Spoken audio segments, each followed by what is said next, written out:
Hello there. Looks like we've got a trailer here for the 12-year-old supervillain, ARTEMIS FOWL. This movie was supposed to come out in 2019. It stars me, Colin Farrel, the new Penguin. Also starring the guy who wanted to be Penguin, Josh Gad, and old Deuteronomy. Let's watch this. We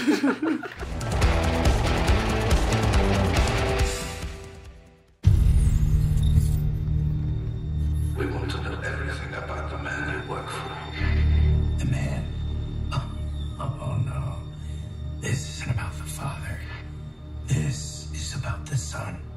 Artemis Fowl. The second, the Men in Black International. You've grown strong, son. Kendo! And smarter than I ever imagined. Then take me with you. You're all I have now, Artie.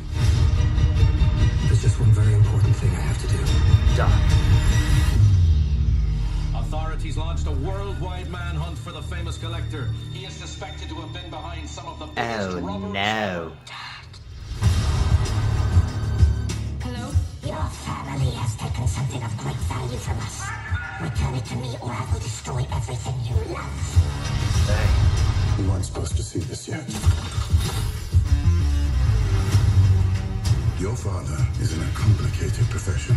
For years, he has protected powerful secrets that have kept mankind safe from the dangers of another world. Okay. It's time to face your destiny. Some real Percy Jackson vibes. Percy Men in Black. Mulch Diggums, just a talented giant dwarf. And I'm Holly Short, your ally on the other side. Okay. Okay. I can tell why this movie got delayed. Alright, save my father, save the world. Save the cheerleader. Scared, Artemis? I'm just scared to death. An army is coming. There she is. That looks like Aquaman. You think you can beat us? We'll see. Who do you think you are? I'm the next criminal mastermind. Optimus! Didn't read much on trolls. Anything I should look out for? I thought he was a supervillain. He's like a master thief or something, right?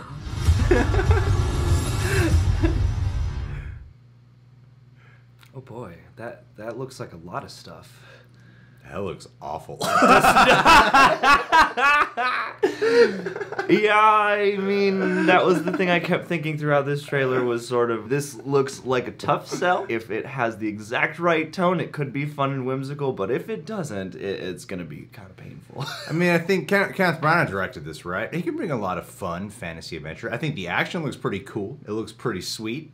This looks like a cliche, super cliche hero's journey movie. A lot of questionable effects throughout. This is gonna flop. I'm just telling you right now, this is gonna flop. Yeah. Like, I don't know how like loyal the fan base is to this, because it was a pretty big book series, right? Yeah, I remember like when we would, what were those called when we were kids, and then they would bring book like festivals, like book festivals at scholastic schools. book fairs. Yeah, I remember when Artemis Fowl and Artemis dropped, Fowl was yeah. like always there. Yeah, for sure. I haven't read Artemis Fowl, but I've heard about him over the years. Yeah. This is nothing of what I've picked up on, so I can't sit here and be like, oh, you ruined Not the source my material. Artemis Fowl. However, I will say I highly doubt this is the case, because right now this gave me nothing unique at all. Yeah. And the idea of like, you know, a 12-year-old supervillain who grows over time and is on a redemption path, that sounds like a cool movie. And then this looks like a typical like hero's journey. Hero's journey, space opera, sci-fi, action, adventure, mishmash, hodgepodge. I got some of the wonder they were going for, but everything looks so candy-coated and so polished, and also it just kept reminding me of so many other movies. You spouted out Men in Black, and then I was thinking of like Harry Potter, and I was thinking of Valerian and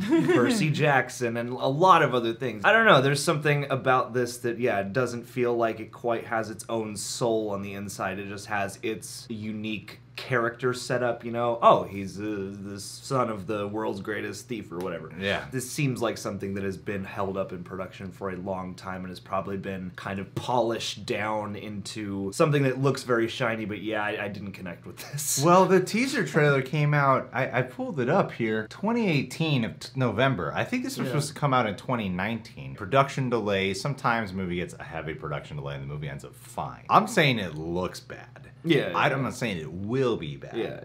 I'm saying it probably will be bad. All right? Yeah. Because I like the actors. I mean, the lead who was playing Artemis looks cool. He looks like a charming young lad. This didn't give him many moments to let me get to know him at all, so he kind of had that one look on his face. The dad trope is a Disney thing I'm seeing a lot now. Yeah, man, Wrinkle in Time. Let's do it, Chris Pine. Yeah. Josh Gad looks like he's doing something different, which is exciting. He looks Put him in makeup and do a voice. It looks like he's having a really fun time with that. The closest thing I can liken this to is that Max Steel trailer. Oh my. You're like, some of the action looks cool, but this just looks like they didn't really read into what made the franchise in and of itself a very unique specimen, and they don't seem to be honing in on that. Instead, they seem like they retweaked a lot to satisfy as many as they can. This is why Bob Iger stepped down. Yeah, he was like, oh, we didn't get Artemis. You ruined my Artemis Fowl. Screw you guys. I'm out of here. Everyone's gonna hate me for this. But I do have a suspicion, and this often happens with Kenneth Branagh directed films. I'm thinking Murder on the Orient Express and Thor specifically. Films that are like these big studio movies, and then when they market them, they hone in on stuff that's more of like the heavy, serious stuff. But when you watch those movies, there ends up being a lot of humor. And I think that's what's actually missing in this trailer. And I think that's why everything kind of comes across like really cheesy, very campy and corny, unintentional too. But when you like look at the villain here, like, I got your father, it looks like out of a low budget BBC show or something, right? Yeah. And I'm thinking that if the movie has a sense of humor about itself, that all could work. Right now, this comes across like corny. They're playing like this badass rap music over it, and it's just not meshing. I honestly do think that the trailer is not good.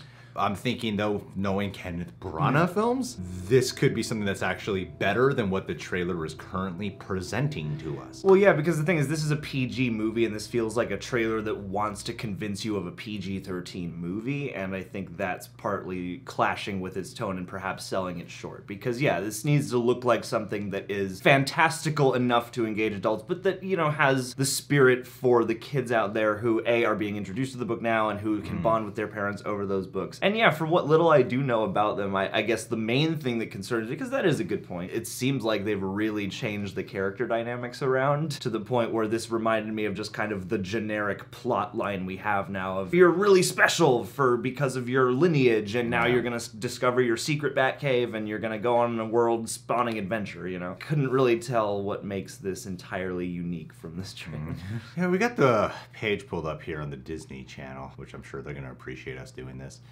Let's go to the top comments and see what they got in store. Ooh. Man named apparently, we should make a movie about the Artemis Fowl series. Should we read the books first? Nah. You know, I can see that meeting happening. Fair enough. That better not be Artemis we see fencing. The Artemis we knew nearly died climbing a ladder. And that fencing sequence looks like it's shot to look awesome. If that's the case, yeah.